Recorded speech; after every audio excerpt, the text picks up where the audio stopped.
Dear students, स्वागत है आपका आपके खुद के यूट्यूब चैनल साइंस क्लास में, जहां हम पढ़ रहे थे केमिस्ट्री 10th क्लास का फर्स्ट चैप्टर जिसका नाम है केमिकल रिएक्शंस एंड इक्वेशंस। जहां हमने पढ़ लिया था टाइप्स ऑफ रिएक्शन के अंदर कॉम्बिनेशन रिएक्शन, डिकम्पोजिशन रिएक्शन। आज हम पढ़ने जा रहे हैं उसके नेक्स्ट 2 पार्ट, डिस्प्लेसमेंट रिएक्शन और डबल डिस्प्लेसमेंट रिएक्शन। तो जो स्टूडेंट्स इस चैनल पर नए हैं वो प्लीज चैनल को सब्सक्राइब कीजिए, लाइक कीजिए, शेयर कीजिए और जो बेल आइकन का आपको बटन दिखाई दे रहा है उसको प्रेस कीजिए। तो जैसे नाम से ही पता चल रहा है डिस्प्लेसमेंट रिएक्शन की डिस्प्लेस होना है, किसी चीज को हटना है, तो उसे हम बोलेंगे डिस्प्लेसमेंट रिएक्शन। एक एग्जांपल से हम समझते हैं, डेफिनेशन करा दी कि हमारे पास एक आयरन है और कॉपर सल्फेट है। ये दो रिएक्टेंट है। आयरन एक एटम अकेला है, कॉपर सल्फेट में कॉपर एक एलिमेंट है और ये सल्फेट एक पॉलीएटॉमिक आयन है। ये आयरन है। अब ये आयरन एटम क्या करेगा? दूसरे एटम को बाहर निकालेगा उसके ही घर से। तो आयरन भैया ने क्या किया? इस कॉपर को इस कॉपर सल्फेट में से बाहर निकाल दिया और खुद यहां पर चिपक गया। खुद यहां पर क्या हो गया? चिपक गया। क्या बन गया? तो आयरन कॉपर को तो बाहर निकाल दिया, ये लो भैया कॉपर तो निकल गया बाहर, और आयरन किसके साथ आ गया? सल्फेट के साथ। क्योंकि ये आयरन जैसे कॉपर सल्फेट के आगे था, सिमिलरली आयरन भी सल्फेट के आगे आएगा, पीछे नहीं आएगा। याद रखना, सल्फेट जो पॉलीएटॉमिक आयन जो मैंने आपको बता दिया है पिछली क्लासेस के अंदर, ये पॉलीएटॉमिक आयन है और ये पीछे ही रहते हैं। तो आयरन ने कॉपर सल्फेट में से कॉपर को बाहर निकाल कर रख दिया। ऐसे ही हमारे पास जिंक है। अब ये आयरन सल्फेट है, जिंक एक एलिमेंट, आयरन एक एलिमेंट। अब जिंक क्या करेगा? इस आयरन को यहां से बाहर निकाल देगा। जैसे आयरन ने गुस्ताखी करी थी, तो ऐसे कहते हैं ना, शेर के ऊपर बब्बर शेर सवा शेर मिलता है, ऐसे ही यहां पर हो रहा है। अब जिंक ने आयरन को क्या कर दिया? बाहर निकाल दिया। और क्या बन गया? आयरन बाहर निकल गया बेचारा। आप यहां पर, यहां तो आयरन इसको निकाल रहा था, यहां आयरन खुद निकल रहा है। तो जिंक ने आयरन को बाहर निकाला और जिंक कहां लग गया? इसके बदले। क्या बन गया? Zinc sulphate. तो आप यहां पर ये देख रहे हो कि एक एलिमेंट दूसरे एलिमेंट को डिस्प्लेस कर रहा है। इसी को हम क्या बोलते हैं? Displacement reaction. आयरन ने कॉपर सल्फेट में से कॉपर को निकाला, जिंक ने आयरन सल्फेट में से आयरन को निकाला। क्लियर? अच्छा, अब जो ये निकालने की बात हो रही है, तो एक एग्जांपल हम और लेते हैं इसको जरा सा क्लियर करने के लिए। और वो एग्जांपल हमने ले लिया,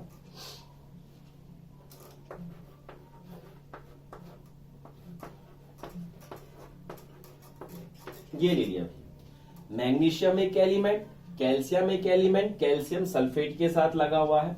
तो जैसे ऊपर दो रिएक्शन में ये होता हुआ आया है कि आयरन कॉपर को निकाल रहा है, जिंक आयरन को निकाल रहा है, तो ऐसे ही मैग्नीशियम कैल्शियम को बाहर निकालेगा और खुद आकर चिपक जाएगा।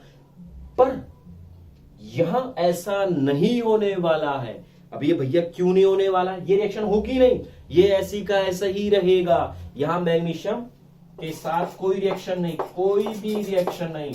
पहले ही बता दिया है, रिएक्शन को मैं RXN करके लिखूंगा, तो बार बार ना बताऊं मैं इस चीजों को। अब ऐसा क्या हुआ भैया कि मैग्नीशियम ने कैल्शियम को बाहर नहीं निकाला, बाकी ये तो बाहर निकालते रहे। यही इसमें क्या एटीट्यूड आ रहा है? तो ये कोई एटीट्यूड नहीं है, ये एक केमिकल रिएक्टिविटी है जिसको हमने समझना है। ये एक रिएक्टिविटी सीरीज है। इस रिएक्टिविटी सीरीज में जो ऊपर है वो ताकतवर है, जो नीचे है वो कमजोर है। खुद देखो भैया, आयरन यहां पर अकेला था और कॉपर को सल्फेट से बाहर निकाल दे, इसका मतलब आयरन तगड़ा था, पावरफुल था, तभी तो उसने कॉपर को बाहर निकाल दिया। कॉपर कमजोर रहा होगा। यहां पर जिंक ने आयरन को बाहर निकाल दिया, खुद आ गया है, तो उसका मतलब जिंक क्या रहा होगा? तगड़ा रहा होगा। भैया अगर हम किसी को उसके घर से बाहर निकाल दे इसका मतलब हम तगड़े हैं, स्ट्रांग है उससे, और वो वीक है। पर हम कोई बंदा हमको निकालने के लिए, हमें यहाँ से बाहर कोई बंदा बाहर से आ रहा है, हमको निकालने के लिए आ रहा है, हम नहीं निकल पाए, हम ताकतवर थे उससे, वो वहीं से बाहर भाग गया। तो जो ताकतवर है वो दूसरे बंदे को बाहर निकालेगा। ताकतवर हमेशा कमजोर पर भारी पड़ता है। तो इसे हम केमिस्ट्री की लैंग्वेज में रिएक्टिविटी सीरीज बोलते हैं। और ये रिएक्टिविटी सीरीज ये आपको दिखाई दे रही है। Potassium, sodium, calcium, magnesium, aluminium, zinc, iron, lead, hydrogen और कॉपर। क्योंकि कॉपर के लिए यहां पर जगह नहीं बच रही थी तो कॉपर को यहां लिख दिया गया है। कॉपर सबसे नीचे आएगा, हाइड्रोजन से भी नीचे।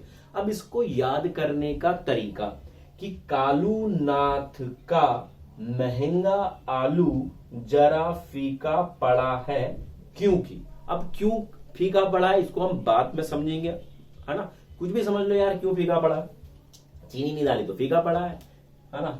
तो कालू नाथ का महंगा आलू जरा फीका पड़ा है क्योंकि। तो जैसे हम बोल रहे हैं वैसे उनके नाम भी है। अब इन सब में से सबसे तगड़ा कौन, पोटेशियम, कालू भैया।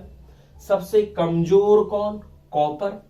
तो ऊपर वाले नीचे वाले को बाहर निकाल सकते हैं। अब जरा इसको समझते हैं कैसे, इसी एग्जांपल से समझो।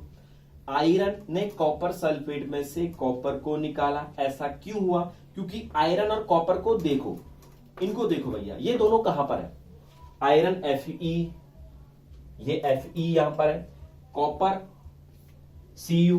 तो Fe रिएक्टिविटी सीरीज में ऊपर आ रहा है और कॉपर भैया नीचे आ रहा है। तो ऊपर वाला तगड़ा, नीचे वाला कमजोर। तो आयरन ने कॉपर को धुलत्ती मार दी, बाहर निकाल दिया, है ना। दूसरे में देखो, जिंक ने आयरन सल्फेट में से आयरन को बाहर निकाला। क्यों निकाला फिर देखते हैं। जिंक और Fe, जिंक कहां है, Fe कहां है, उसके नीचे। तगड़ा कौन, जिंक भैया, जो आयरन बोल रहे हैं ना। चलो क्या कहें, जिंक ऊपर है तो जिंक वाला तगड़ा और आयरन नीचे है तो आयरन वाला कमजोर। तो जिंक आयरन को बाहर निकाल देगा और खुद उसकी जगह पर चिपक जाएगा। देखो, जिंक ने आयरन को बाहर निकाला और खुद चिपक गया। अब हमने तीसरा एग्जांपल लिया था, हमने ये बोला था कि अब इसमें मैग्नीशियम क्या निकालेगा, कैल्शियम को बाहर। पर हम पहले रिएक्टिविटी सीरीज देखते हैं कि मैग्नीशियम तगड़ा है या कैल्शियम तगड़ा है, कौन तगड़ा है। ऊपर से जब हम देख रहे हैं तो भैया कैल्शियम तगड़ा है, मैग्नीशियम कमजोर है। तो कैल्शियम तो मैग्नीशियम को बाहर निकाल सकता है, पर क्या मैग्नीशियम कैल्शियम को बाहर निकाल पाएगा, औकात ना है भैया, है ना। तो इसलिए मैग्नीशियम ने कैल्शियम को बाहर नहीं निकाल पाया। जब बाहर नहीं निकाल पाया तो किसी भी टाइप की कोई रिएक्शन हो ही नहीं पाई। क्लियर। तो यहां पर नो रिएक्शन करके लिख देंगे। अच्छा, इस रिएक्शन को जरा छोड़ के चल रहा हूं, ये तो लिख दिया है तुम लोगों ने। मैं क्या समझाने जा रहा हूं, होता क्या, इस रिएक्शन की एक एक्टिविटी है जो पेपर में आती है, ये बहुत इंपॉर्टेंट एक्टिविटी है, याद रखो। हमारे पास एक बीकर, इस बीकर में हमने एक आयरन की नेल लटका दी, किसी भी तार की सहायता से बांध दिया हमने, और इसको जब रख दिया है तो यहां पर एक लिक्विड है, यहां पर क्या है, लिक्विड है। और वो क्या है, कॉपर सल्फेट का एक्वस, मतलब पानी, कॉपर सल्फेट पानी वाला है। और ये आयरन की क्या है, नेल है। कॉपर सल्फेट किस कलर का होता है, ब्लू कलर का होता है। किस कलर का होता है, ब्लू कलर का। फिर हम इसको यहां पर रख दिया।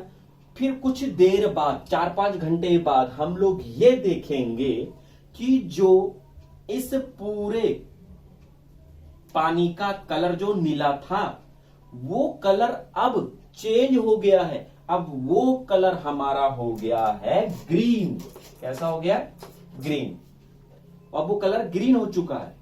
और जो आयरन नेल थी इसके चारों तरफ एक ब्राउन कलर की लेयर चढ़ चुकी है। ब्राउन कलर की क्या चढ़ गई है, लेयर बीकर के अंदर। और जो यहां पर लिक्विड था एक्वस जो था, अब वो किस कलर का हो गया भैया, blue colour, sorry green colour का। यहां पर किस कलर का था, ब्लू कलर का। तो हमने आयरन नेल को कॉपर सल्फेट सॉल्यूशन में रखा था, copper sulphate solution blue colour का था। फिर 4-5 घंटे बाद हमने देखा कि जो ये copper sulphate solution blue colour का था, अब वो किस कलर का हो गया, ग्रीन कलर का हो गया, क्योंकि अब वो सॉल्यूशन कॉपर सल्फेट नहीं रहा, अब वो क्या बन गया है, आयरन सल्फेट, क्योंकि आयरन ने कॉपर सल्फेट में से कॉपर को दुलत्ती मार दी है ना, ब्लू कलर का, ग्रीन कलर। और जो ये कॉपर था, ये कॉपर कहां गया, अब ये कॉपर इस कील में चारों तरफ चिपक जाएगा। और वो किस कलर का होता है, कॉपर। अबे तांबे का बर्तन, तांबे का बर्तन किस कलर का होता है, ब्राउन। तो ब्राउन कलर की एक लेयर इस कील के चारों ओर चिपक जाएगी। बस ये याद रखना है। आपसे क्वेश्चन ये पूछेगा कि जब मैंने आयरन नेल को कॉपर सल्फेट सॉल्यूशन में रखा तो उसका कलर नीले से हरा क्यों हो गया। तो नीले से हरा इसलिए हुआ क्योंकि जो पहले सॉल्यूशन था वो कॉपर सल्फेट का था, वो ब्लू कलर का होता है। पर रिएक्शन करने के बाद ये सॉल्यूशन बन चुका है आयरन सल्फेट का, और जो किस कलर का होता है, ग्रीन कलर का। क्लियर। बस ये इसका आंसर हो गया ना भैया। उतार देना से। अब कुछ एग्जांपल तुम्हारे लिए। कितने पानी में हो तुम लोग, पढ़ रहे हो कि नहीं पढ़ रहे हो, समझ रहे हो नहीं समझ रहे हो, है ना, तुमको तो देना पड़ेगा बच्चों।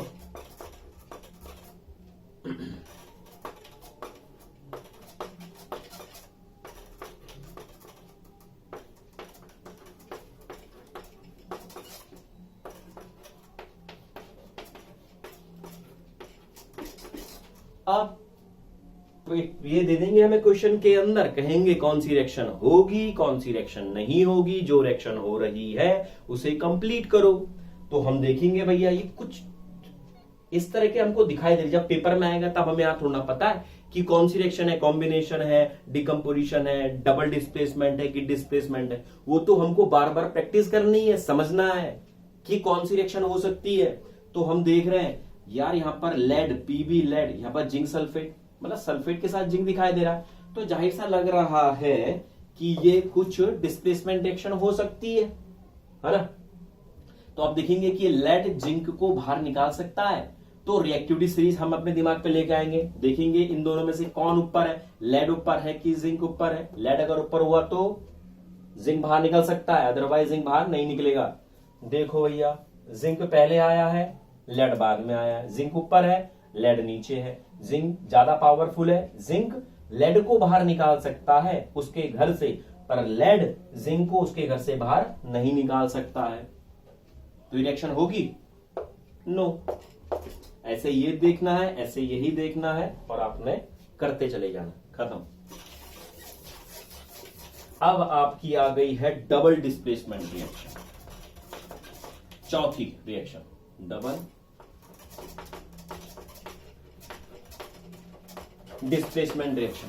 अब इसमें क्या है भैया, डबल डिस्प्लेसमेंट रिएक्शन में अभी तो सिंगल डिस्प्लेस हो रहा था, अब डबल डिस्प्लेसमेंट कुछ नहीं है। एक एग्जांपल समझो,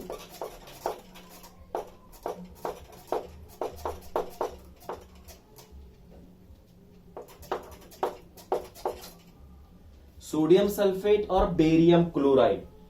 वहां पर तो क्या चल रहा था कि जैसे जिंक, इसको मैं कुछ, अगर मैं इसको ऐसे कर दूं बच्चों, कि तुम लोग तेज तो हो, बेरियम क्लोराइड पहले लिख लिया, सोडियम सल्फेट बाद में लिख लेते हैं।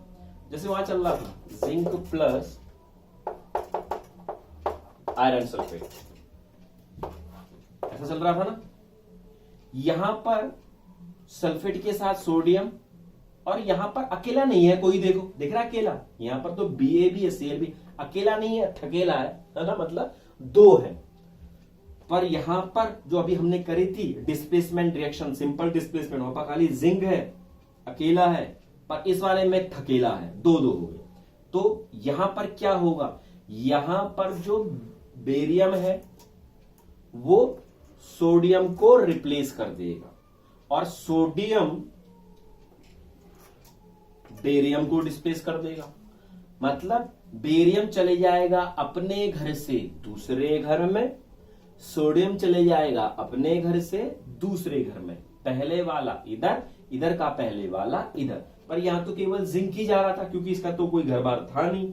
इसका तो घर बार है, इसका भी घर बार है, तो यहां क्या हो गया, बेरियम किसके साथ चला गया, सल्फेट के साथ। तो क्या बन गया, बेरियम सल्फेट प्लस क्या बना, सोडियम क्लोराइड।